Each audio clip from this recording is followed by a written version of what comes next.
Everyone, this is your girl Coteria, and welcome back to my channel, My Opinions Vlog. Now, let's go ahead and get in part two of this whole Wendy Williams documentary special, which is called Where's Wendy Williams. Now, y'all know this is a very emotional documentary. Of course, it's ups and downs. We see Wendy crying, breaking down. We see her very open, transparent, which she always been transparent. During the recent, I will say, years, the last few years of her show, we've seen her being diagnosed with Graves' disease. We've seen her passing out. Of course, she's been battling she's been battling with lymphedema in her legs. Also, she has an alcohol addiction. She's been in and out of rehab. We also was front and center for her divorce with Kevin Hunter, her ex-husband. So we've seen a lot of Wendy's struggles up and down. One thing I can say, she's been very honest about on her show, even though her show is messy because she talks about celebrity gossip, tea, also the things that's going on in the world, but specifically the dirt on celebs. So a lot of people did not like Wendy Williams because, mind you, she's doing the same thing TMZ will do, The Breakfast Club would do, Hollywood Unlocked would do, Perez Hilton would do. But like I said, she just got a syndicated show. And she's a black woman, and I feel like, mind you, she came from radio. She was a radio host, you know what I'm saying? She was a radio personality and also a DJ. That's what she started off before she got her talk show, the Wendy Williams show. So she definitely had worked very, very hard in the radio, I would say in the past, about 30 years. So she worked hard to get where she's at, but I feel like she gets a lot of hate because because who she is and she's popular. But like I said, a lot of people are talking about the same thing. But like I said, I feel like she's not really being so vindictive with it. She just, telling people tea. Okay? We're basically talking about regurgitated information that I talk about. A lot of us bloggers talk about. We're not out here playing private investigators and stuff. We see and hear stuff off of other social media platforms. And we come to our platform and we talk about it, elaborate on it. So that's the same thing that Wendy Williams would do, but people just hate her guts. And I feel like what she's going through is not because of what she does, such as business, being a gossip queen. Anybody can go through this. But people feel like, oh, this is karma. This is not karma. This is like a health issue. Like I said, this can happen to your mom, your grandmother, your aunties or uncles. This can happen to anybody. So you got to be careful when you try to pray on somebody's downfall or try to wish bad luck upon them. Because like I said, that stuff can reflect and it can happen to your loved one. I don't think Wendy deserved to go through this, even though she's going through it. Like I said, her addiction is solely on her own. Like I said, she's going through a lot. I can just imagine. I can see what's driving her to drink. Oh, and as you can see in the documentary, she misses her show. She misses that show dearly. Of course, she's not happy that Sherry Shepherd took over, her show, but she had to because Wendy Williams is not well. And, based on just the couple of hours, or 2 and 15-minute hours, we were able to kind of see a little bit with what's going on. But I'm pretty sure it's a lot in depth. It's a lot more that we probably would not witness or we would not see. We only just seen clips here and there. There's a lot to Wendy Williams. And as you can see, I didn't like how, she was very kind of moody. Like when she would get very, very like wishy-washy with the publicist and the personal assistant, especially with the nail tech. When the nail tech was being just professional, trying to do, her best, such as accommodating her, and she just switched. Oh, I don't like this. Change this color, and she just, was asking her. She came out very nice, in the beginning, but this is what dementia do. They could just switch like a light bulb. Or switch like a light switch, just in the blink of an eye. Just within a couple of seconds, their mood can change. And we started to see this with Wendy Williams and stuff. And she started getting very agitated, very just short-tempered, just like, I can't do this anymore. She turns to alcohol when she can't work out her problems, when she can't kind of like mask, her emotions. She just turns to alcohol, unfortunately.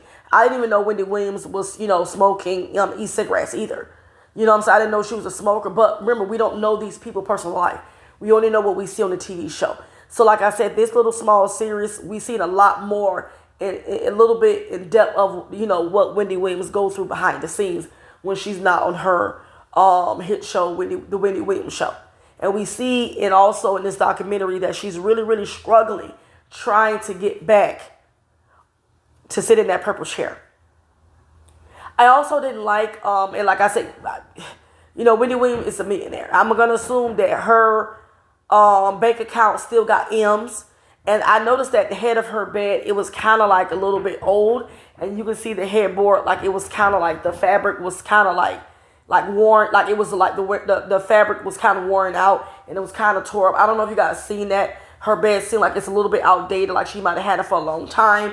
And I'm very surprised they didn't kind of like switch that, but maybe they didn't. They probably wanted us to see the real, what she's how she lives like. You know what I'm saying? What's her current living situation?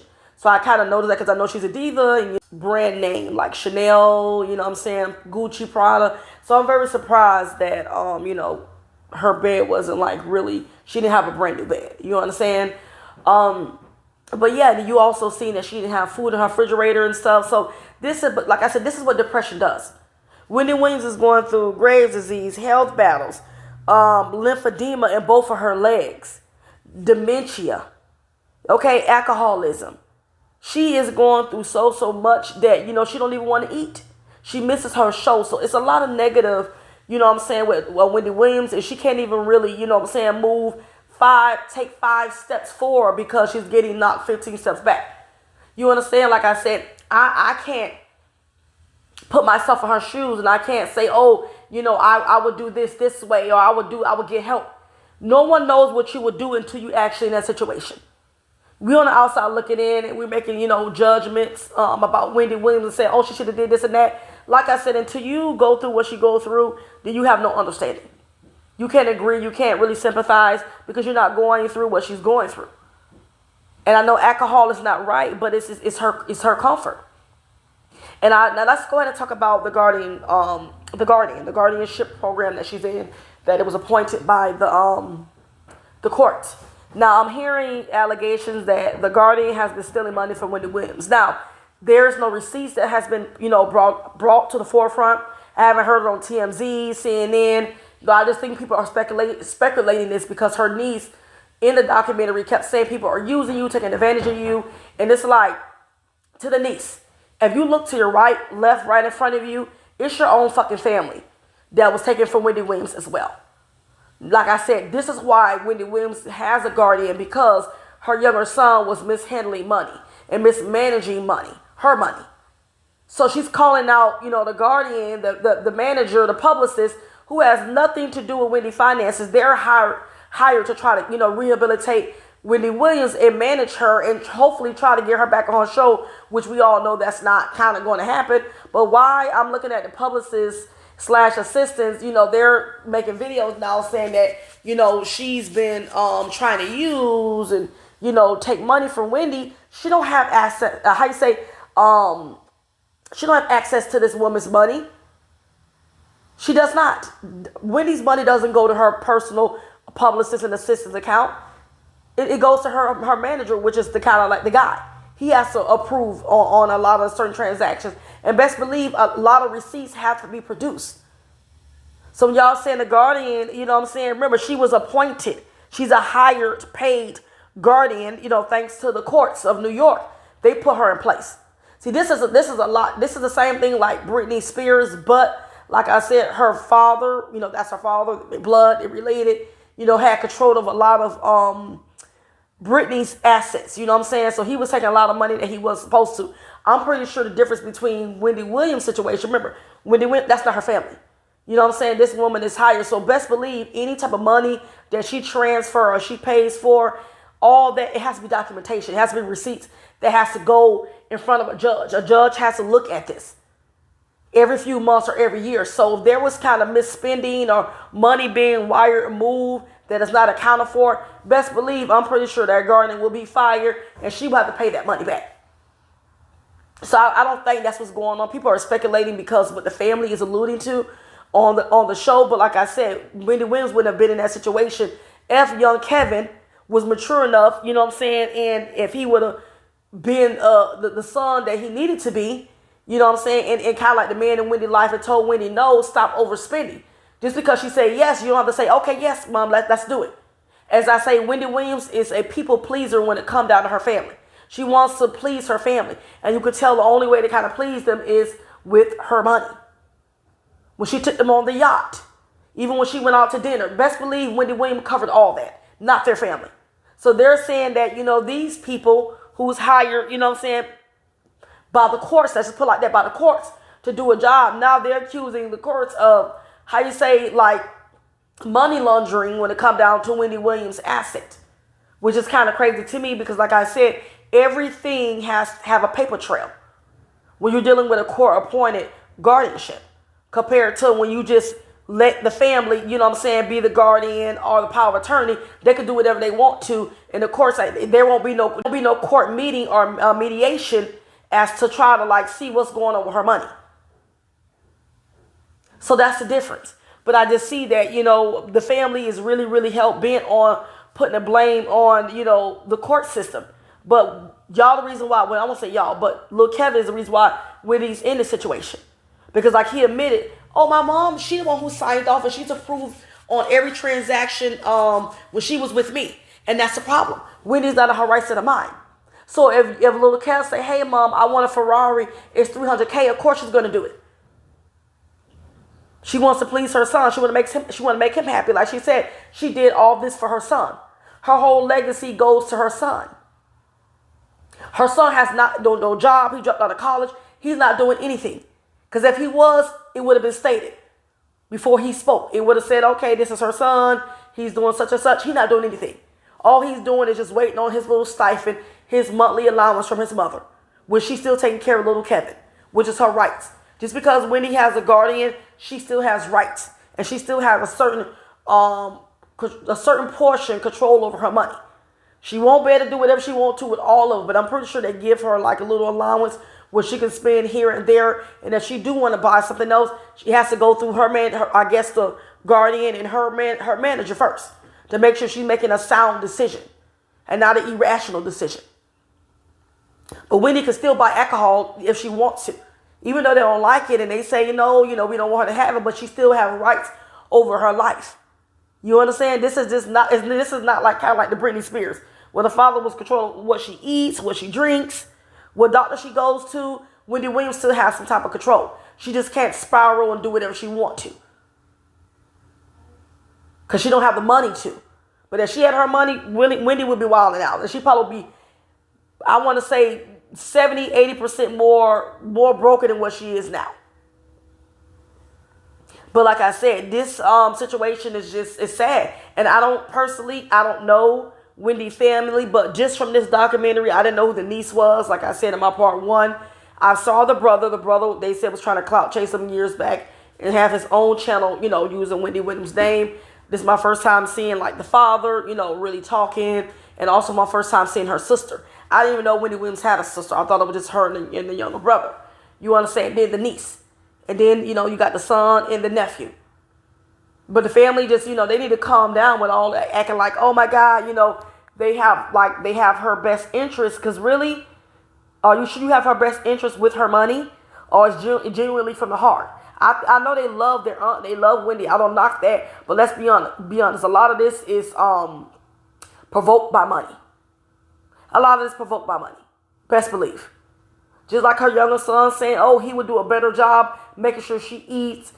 She don't drink, go to her appointments. That's very easy and simple. But young man, if Wendy, you lose all of her fortunes, she can't live with you. You have no job, no career. You have no apartment, no house where she can come stay with you. Only reason why you saying yes because she has money. But if she didn't have money, would it still be a yes? How would you better take care of her when you don't have your own foundation? You understand what I'm saying? I see why the courts did not approve or did not appoint her son. He's still young. He's still a little bit immature. He still haven't really, got his feet wet in the world.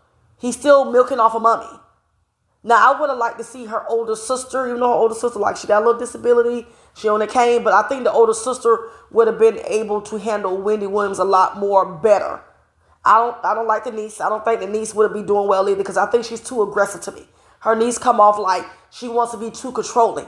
You're the niece. You're not the sister. You're not the mother. She kept getting on my nerve how she kept trying to dismiss everything that she was saying. We all know Wendy Williams is living in an empty space in her mind. We all know that, she's not going to get her show back. You know what I'm saying? But it's okay to think and have hopes that she's going to get her show back. Don't take that from her. And I feel like Denise kept trying to diminish that, you know what I'm saying, when she was just saying that, oh, you know what, I'm going to be back, at the Wendy Williams show next week or tomorrow. All you have to do is just go along with it, agree with it. Her mind comes and goes instead of telling her constantly all the time, this is not true. You're not getting the show. They didn't tell you lost a show. This woman have dementia. She's not going to remember half the stuff that she told you 10 minutes ago. So why keep on trying to correct her? It was getting on my nerve. The niece was really, really getting on my nerve. And telling her, oh my God, you got all these people around you that's taking advantage of you and stuff. Wendy Williams, she can't help this situation. The courts don't step in. They're in control. All she can do is just go along with it. Go along with the flow. And hopefully, when they do a review, they'll have mediations again, Wendy Williams might be a little bit more in her right state of mind where they may feel comfortable that she have control of her assets. But that niece, right, like I said, no, that niece is, no, she should not be appointed guardian, have guardianship at all. I think also, she makes her own little money. She's an anchor and stuff. But I think she also will be tapping into Wendy Williams' fortune as well. Yeah, people are so quickly decide with the family like they're so innocent. Let me tell you something. The family is, look, not all family is innocent. They're not all innocent.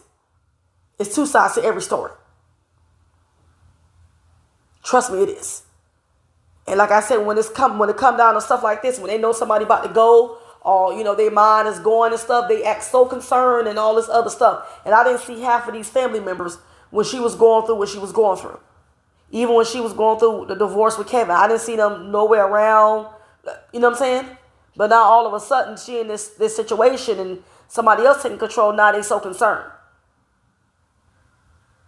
But like I said, I see through the smoke and mirrors. I got a different perception than most people. However, but like I said, and let's talk about Black China. Black China, she surprised me as making a guest appearance. I didn't know her and Black China had a very, very good friendship, outside of the celebrity world, what I'm saying, and in the industry. I didn't know that they had a very, very good bond and friendship, and I really commend Black China, what I'm saying, for really genuinely being there for Wendy Williams, and not because who she is or her money, but just really, latching on to her and kind of let Wendy nurture her, because, she got her own story with her own crazy mother, Tokyo Tony, what I'm saying, and to have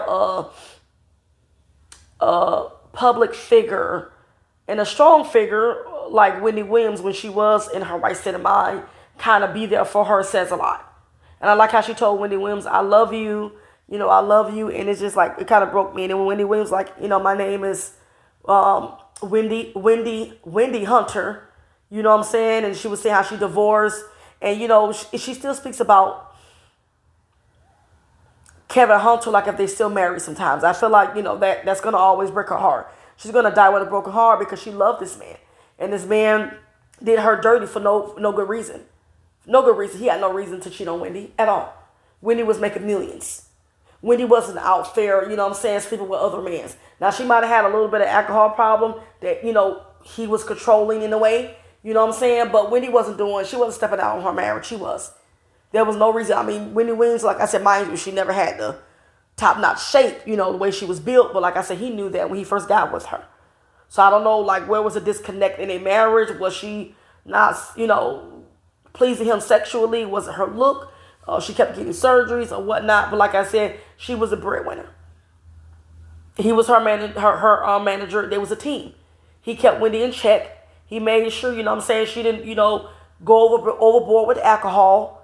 What I'm saying? He was in control. This is why I feel like if Kevin Hunter was still present in Wendy Williams' life, the outcome would be much more better and different. But he chose a side piece over Wendy Williams. What I'm saying? He chose a side piece over a business, over money. When you look at it, he downgraded tremendously instead of upgrading. It don't get no better than Wendy. It does not get no better than Wendy. This woman don't even have a half, a third, a fourth, a fifth of what Wendy Williams makes. He actually, like I said, got with somebody that's just unbecoming. But yeah, y'all. like I said, it's 20 minutes. Oh my God, I gotta stop talking here. I could just keep going on and on. But that's all I gotta say about Wendy Williams. She's my girl. I love Wendy. Wendy is like my aunt in my head. You know what I'm saying? In her voice. And I got so much love for Wendy. And I'm praying for healing.